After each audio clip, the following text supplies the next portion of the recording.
Le sommeil, pour tout vous dire. Nous avons rencontré Marc Lévy, enfin pas nous, puisque nous sommes toujours là, à New York. C'est Cédric Fesch qui l'a rencontré, puisque Marc Lévy sort aujourd'hui son 18e roman. Et vous le voyez, c'est la dernière des Stanfield. Reportage donc à New York de Cédric Fesch.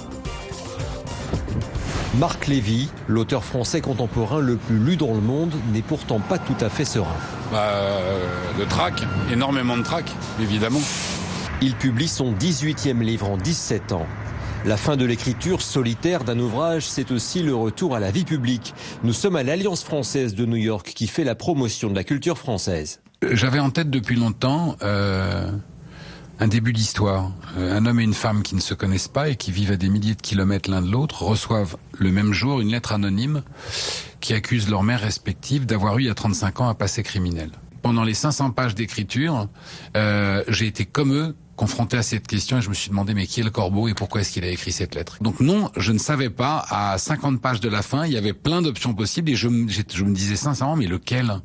Marc Lévy vit aux États-Unis depuis 16 ans, dont 10 à New York, sa source d'inspiration.